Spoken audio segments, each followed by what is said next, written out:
हमेशा की तरह एक दिन मौका पाकर दरबारी बीरबल के खिलाफ बादशाह अकबर के कान भरने लगे। वे कहने लगे, जहांपना बीरबल स्वयं को कुछ ज्यादा ही अक्लमंद समझता है। यदि वो यह इतना ही अक्लमंद है तो उसे कहिए कि वो बेल का दूध लेकर आए। दरबारियों की बातों में आकर अकबर ने बीरबल की अक्लमंदी की परीक्षा लेने की सोची। बीरबल उस समय दरबार में उपस्थित नहीं था।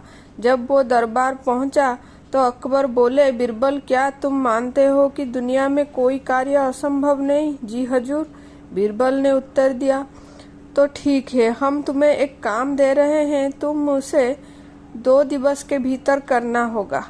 फरमाइए हुजूर, आपका हर हुक्म की तामीली मेरा कर्तव्य है। बीरबल सिर झुककर अदब से बोला। जाओ, जाकर बेल का दूध लेकर आओ, अकबर ने आदेश दिया।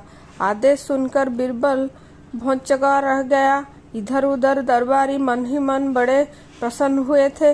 जानते कि ये कार्य असंभव है, क्योंकि दूध गाय देती है, बेल नहीं।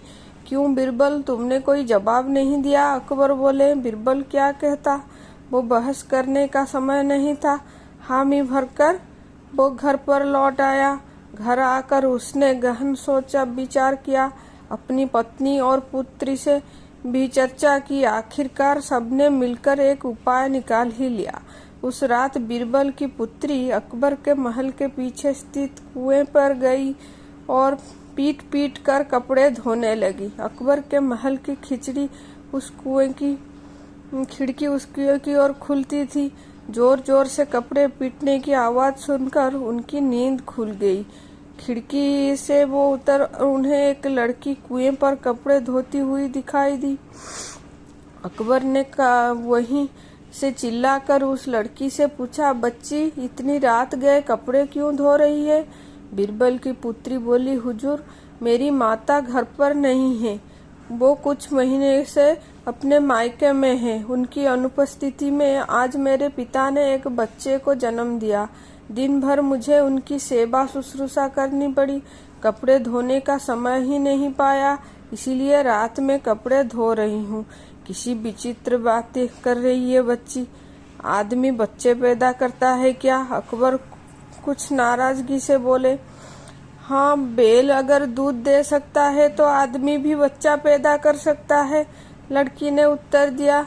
ये सुनना था कि अकबर की नाराजगी हवा बह गई और वे पूछे बैठी, बच्ची, कौन हो तुम? हजूर, ये मेरी पुत्री है। पेड़ के पीछे छुपे बीरबल ने अकबर के सामने आकर उत्तर दिया। ओ, तो ये तुम्हारी स्वांग था? अकबर मुस्कुराते हुए बोले। गुस्ताखी माफ हुजूर, और कोई रास्ता भी नहीं था अपनी बात समझाने का। बीरबल अकबर की नींद में खलल डालने के लिए क्षमा मांगते हुए बोला। इधर अकबर भी बीरबल की अक्लमंदी का लोहा मान गए। अगले